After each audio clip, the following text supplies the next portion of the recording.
Hello दोस्तों, आज हम एजिट्रॉप्स मिश्रण के बारे में चर्चा करेंगे। एजिट्रॉप्स यानी टॉपिक है हमारा एजियोट्रॉप्स। ट्रॉप्स या कैसे था एजियोट्रॉपिक मिक्सचर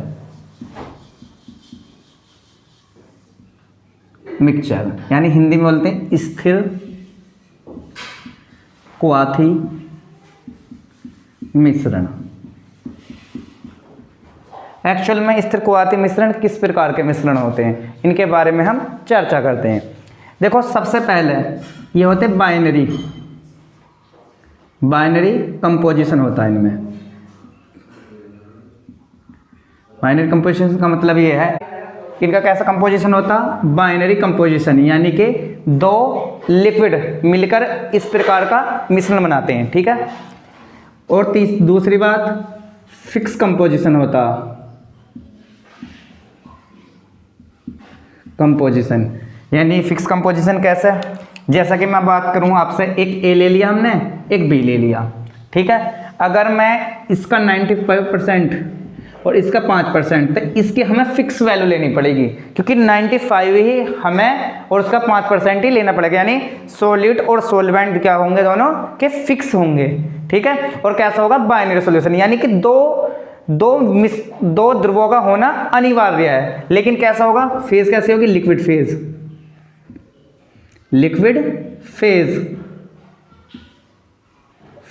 में होंगे। कौन से दोनों लिक्विड, बहुत लिक्विड फेज, सॉरी बहुत। इसी बात, इस प्रकार के जो मिक्सचर होगा उनका क्या होगा, कांस्टेंट बॉइलिंग पॉइंट होगा, यानी कि it have a constant boiling point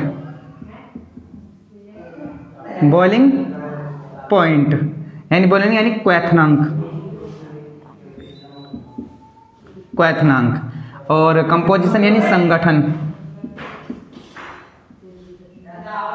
और दूसरी बात है, इनका प्रभाजी आसवन नहीं हो सकता। क्यों? क्योंकि यानी कि डज नॉट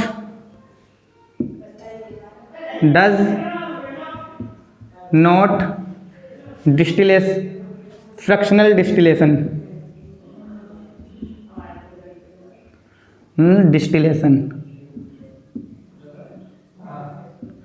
फ्रैक्शनल डिस्टिलेशन का मतलब प्रभाजी आसवन।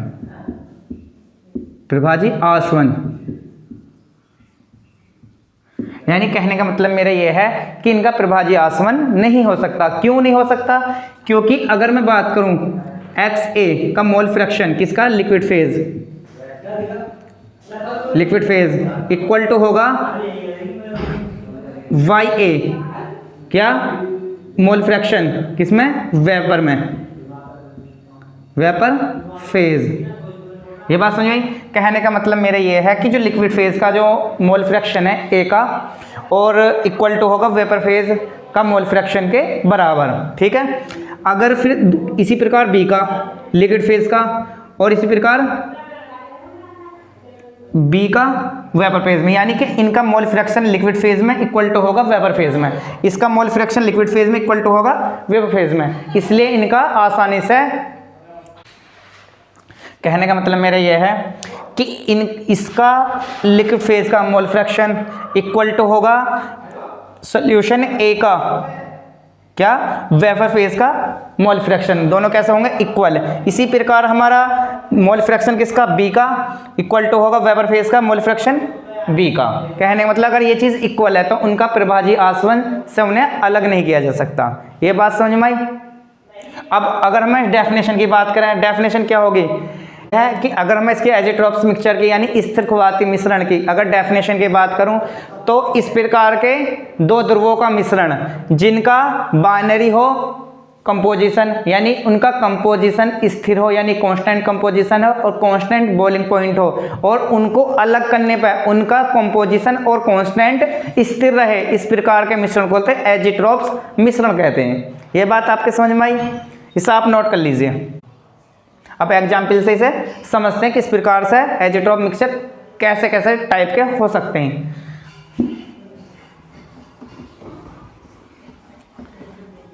देखो मैंने क्या बताया कि अगर एजिट्रॉप्स मिक्सचर है, कैसे हैं, एजिट्रॉप मिक्सचर, तो इन्हें अगर मैं बात करूं आपसे ए और एक बी, तो मैंने क्या बताया, सॉलिड और सॉल्वेंट की जो मात्रा होगी कैसी होगी, फिक्स होगी।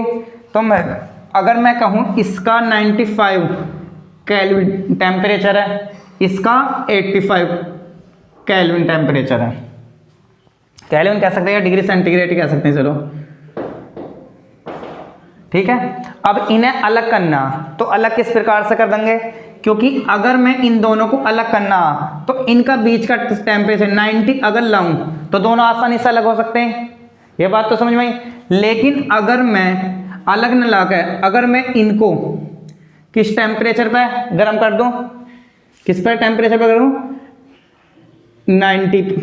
किस पर टेम्परेचर करूं, 100 पे, ठीक, या इसे गर्म करूं मैं कितने पे, 80 पे। तो ये दो प्रकार का सोल्यूशन हो सकता है, किस प्रकार का, दो प्रकार का। इसे 100 पे लाऊंगा तो कैसा होगा आपका मैक्सिमम, कैसा होगा आपका भाई, 100 मैक्सिमम है क्योंकि 95 से ज्यादा इसे बोलेंगे maximum boiling point, maximum boiling point azeotropes tropic mixture. ये बात समझ में आई? कहने का मतलब इन्हें हम दो टाइप से बांट सकते हैं, एक तो minimum boiling point, maximum boiling point azeotrope mixer. अगर हम 80 लाएं यानी इन दोनों से काम तो कैसा होगा, मिनिमम, तो इसका दूसरा टाइप क्या हो सकता है, मिनिमम बॉइलिंग पॉइंट मिक्सचर। कौन सा मिक्सचर, एजियोट्रोप्स मिक्सचर।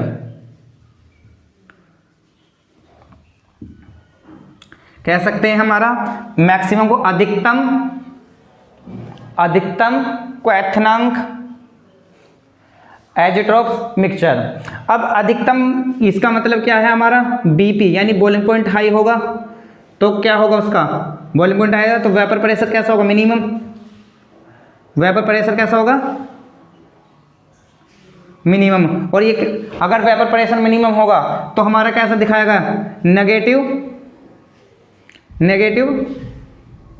डेविएशन दिखाएगा।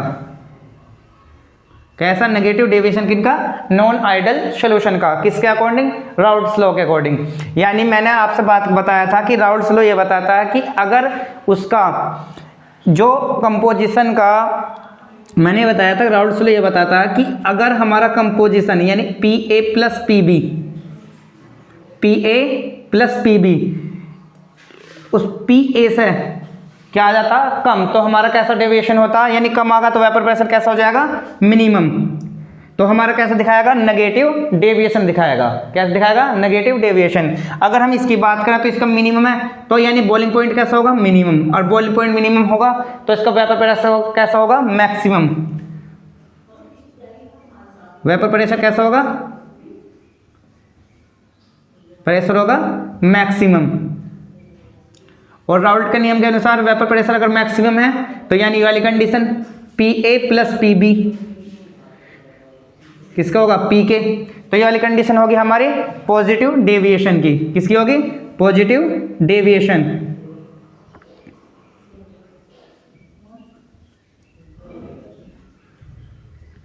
यानी धनात्मक विचलन। और वेपर प्रेशर का मतलब क्या है, वाष्प दाब, वाष्प दाब। ये बात समझ में आई आपकी? कहने का मतलब मेरा ये है कि अगर आपका मैक्सिमम बॉइलिंग पॉइंट है तो हमारे नॉन आइडियल सॉल्यूशन का नेगेटिव डेविएशन को दिखाएगा। और उसके एग्जाम्पल क्या क्या हो सकते हैं, यानी जैसा HNO3 हो सकता प्लस H2O हो सकता, यानी HNO3 को क्या कर सकते हैं, नाइट्रिक अम्ल, और इसे बोल सकते हैं जल। अगर हम दूसरे एग्जाम्पल की बात करें तो क्या हो सकता है, दूसरा एग्जाम्पल हमारा हो सकता है एसीटोन प्लस क्लोरोफॉर्म, यानी कि इसे बोल सकते हैं एसीटोन और इसे क्लोरोफॉर्म। ये कैसे दिखाएंगे आपके नेगेटिव डेविएशन। और इसका तीसरा एग्जाम्पल की अगर बात करूं मैं, तो तीसरा एग्जाम्पल क्या हो सकता है इसका, क्लोरोफॉर्म और एसिटिक अम्ल, CS क्या हो सकता है तीसरा एग्जाम्पल, क्लोरोफॉर्म और एसिटिक अम्ल, CH3COH प्लस CHCl3, ये क्या आपका एसिटिक अम्ल,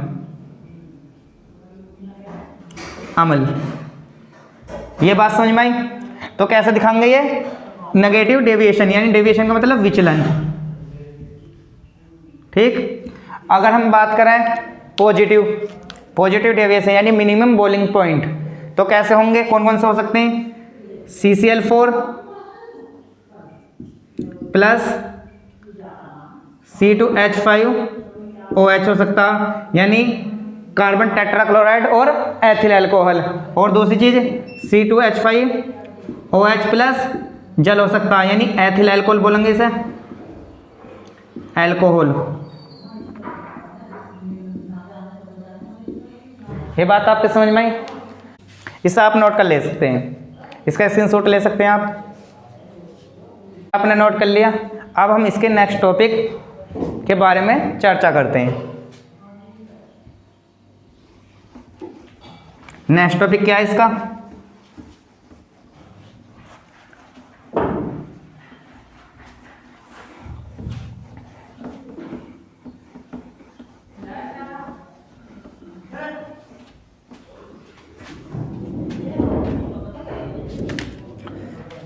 नेक्स्ट टॉपिक है इसका एलिवेशन ऑफ बॉइलिंग पॉइंट।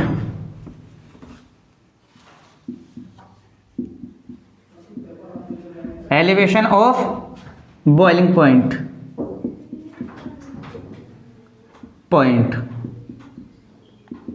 देखो, अभी हमने कांस्टेंट बॉइलिंग पॉइंट के बारे में पढ़ा, लेकिन एक बात आती है कि बॉइलिंग पॉइंट होता क्या है, क्या होता है boiling point. Boiling point actual में वो टेम्परेचर होता है जब किसी लिक्विड का वेपर प्रेशर उसके इन्वायरमेंटल प्रेशर के इक्वल हो जाए, उसका क्या बोलते हैं, उस टेम्परेचर को बॉइलिंग पॉइंट। अब कह रहा एलिवेशन ऑफ बॉइलिंग पॉइंट, तो इसका मतलब क्या हुआ, क्वथनांक का उन्नयन।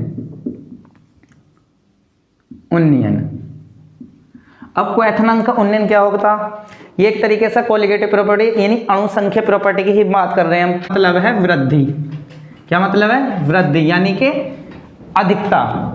एक्चुअल में क्या होता है, जब हम किसी भी लिक्विड को, अगर हम प्योर है, कोई भी प्योर है लिक्विड है, अगर हम उसे गर्म करते हैं तो अपने जो उसका कांस्टेंट बॉइलिंग पॉइंट होता है उस पर गर्म होता, लेकिन जैसे ही हम उसमें कुछ अवाष्पशील विलय मिला देते तो उसके क्वथनांक में क्या हो जाती है, वृद्धि।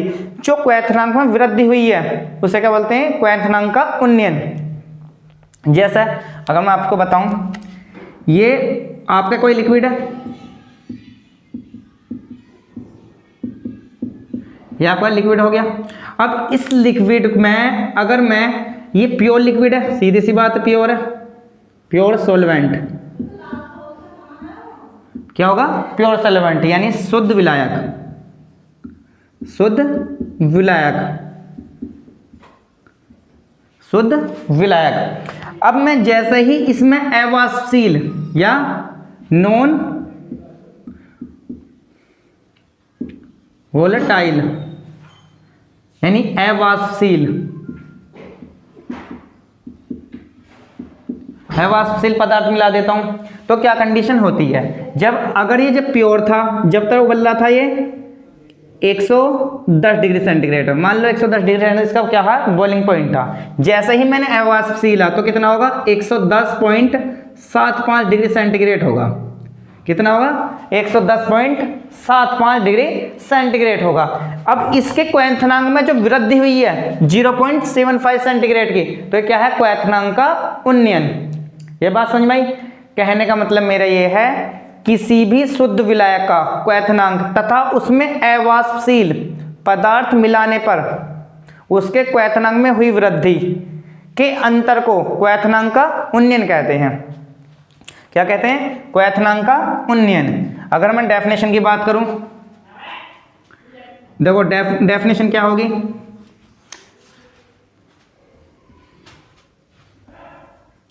अवाष्पशील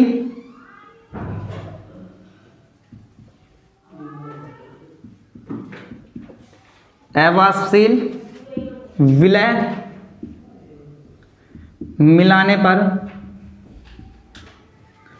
पर तथा मिलाने पर विलयन या विलायक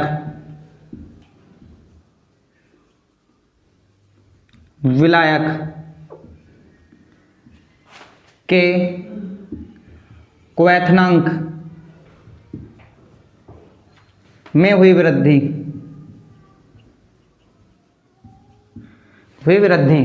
को क्या कहते हैं? क्वैथनांक का उन्नयन।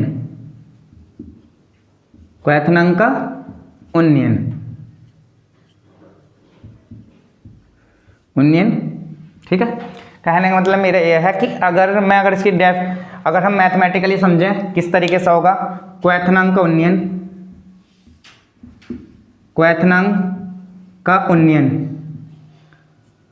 उन्नयन यानी अंग्रेजी में क्या बोल सकते हैं इसे?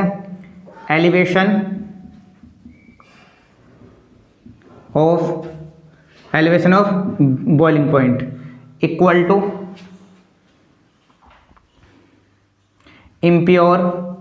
Boiling point of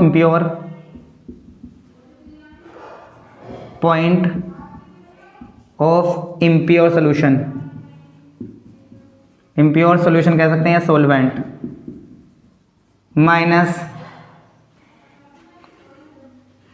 boiling point of pure solvent. यानी कहने का मतलब मेरा यह है कि अगर इम्प्योर का मान सकते हैं हम टी डैश, और ये कितना होगा? माइनस के टी, तो इसे करेंगे डेल्टा टी बी। तो ये क्या होगा हमारा? टी डैश माइनस के टी, ये होगा आपका एलिवेशन ऑफ बॉइलिंग पॉइंट। अब elevation of boiling point depend किस चीज पर करता है? ये कौन से ऐसे फैक्टर हैं जो एलिवेशन ऑफ बॉइलिंग पॉइंट यानी क्वैथनांक के उन पर निर्भर करता? तो इस बात को हम समझते हैं और पढ़ते हैं किस तरीके से निर्भर करता। इसे आप नोट कर लीजिए या स्क्रीनशॉट ले सकते हैं।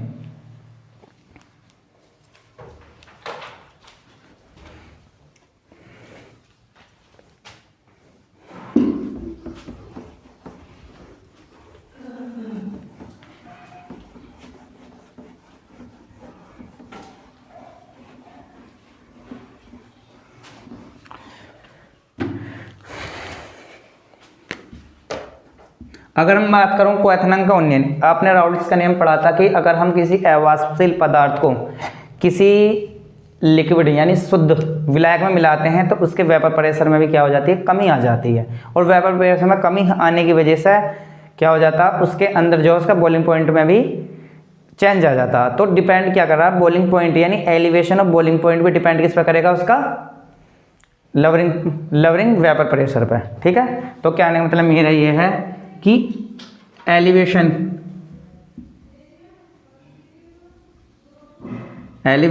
Of boiling point directly proportional किसका होता? Lowering vapour pressure. ये बात आपके समझ में आई। और लवरिंग वेपर प्रेशर क्या होता? Delta T be directly proportional किसका होता? P माइनस के PS। इस बात को मैं समझा चुका हूँ, सॉरी PS माइनस के P। PS क्या है आपका? सॉरी सही है, PS यानी P क्या है? प्योर सॉल्वेंट का वेपर प्रेशर, और PS क्या? इम्प्योर सॉल्वेंट का वेपर प्रेशर। ये बात आपके समझ में आई।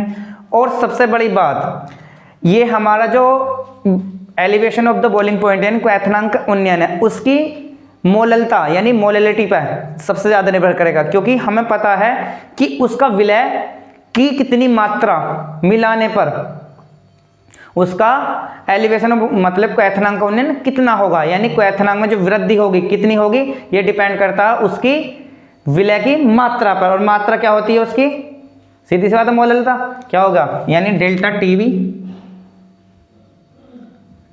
टीबी डायरेक्ट प्रोपोर्शनल किसके होती है, मोललता के, यानी मोललिटी। और मोललिटी का मैंने आपको फॉर्मूला क्या बताया था, यानी मोललिटी इसे प्रेजेंट करते हैं m से, और डेल्टा टीबी ये होगा kb m, और वेहर kb इक्वल टू क्या होता, मोलल कोफिशिएंट, यानी मोलल कांस्टेंट कह सकते हैं, कांस्टेंट एलिवेशन ऑफ बीपी, यानी कि क्वैथनांक के उन्नयन का मोलर स्थिरांक कह सकते हैं। और मैंने आपको बताया था कि मोलरता जो होती है ये होती है m इक्वल टू होता small w multiply by 1000 m multiply by capital W, ठीक है। तो delta TB equal to kb multiply by 1000 upon m, ये हो गया, ठीक है। और मोललता की डेफिनेशन होती है एक मोलों की वह संख्या, विलय के मोलों की वह संख्या जो 1 किलोग्राम विलायक में घुली हो, तो विलयन की क्या कहलाती है, मोललता कहलाती है। ये बात आपके समझ में आई। ये क्या हुआ, molal constant of elevation of boiling point, यानी कि मोलर स्थिरांक, क्वैथनांक का मोलर स्थिरांक। अगर मैं बात करूं आपसे kb equal to delta TB m multiply capital W small w बराबर 1000। अगर मैं kb की डेफिनेशन की बात करूं तो डेफिनेशन क्या होगी, डेफिनेशन ये होगी कि 1 किलोग्राम विलायक में 1 ग्राम विलय मिलाने पर उसके क्वैथनांक में हुई वृद्धि उसका मोलल स्थिरांक कहलाता। कहने का मतलब मेरा ये है कि अगर मैं m की वैल्यू, यानी कहने का मतलब स्मॉल m तो होगा मोलर, यानी W अपॉन W की वैल्यू 1 ग्राम होगा, और कैपिटल W की वैल्यू 1000 लूँ, 1000 ग्राम, तो kb किसके बराबर होगा, delta TB multiply by m तो हमारा मोलर है, इसके होगा 1000, और ये होगा आपका 1, और ये होगा आपका 1000, कैंसिल आउट। तो यानी डेल्टा, यानी kb इक्वल टू किसका होगा, डेल्टा टीबी। और ये डेल्टा टीबी कब इक्वल होगा, जब हम 1 ग्राम विलय को, विलय कैसा हो सकता है, अनअपघट्य या अवाष्पशील विलय को किसी शुद्ध विलायक में मिलाया जाता है, उसके जो क्वैथनांक में वृद्धि होती है किसके बराबर होती है, मोलल उन्नयन स्थिरांक के बराबर होती है। यह बात आपके समझ में आई, इसे आप नोट कर सकते हैं, ठीक। अब हम इसे थर्मोडायनेमिकल देखते हैं, ये किस प्रकार डिपेंड करता थर्मोडायनेमिक्स।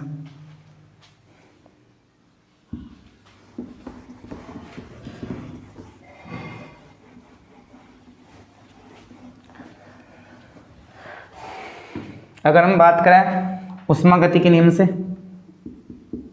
उष्मा गति की के नियम से, तो नियम से कैसा मतलब क्या है, यानी कि kb इक्वल टू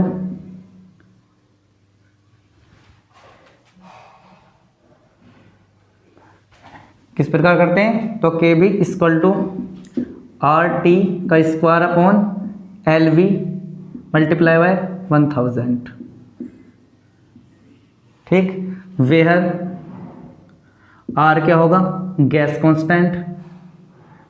कांस्टेंट, ठीक। और LV latent heat of vapour pressure, यानी वेपर, यानी लेटेंट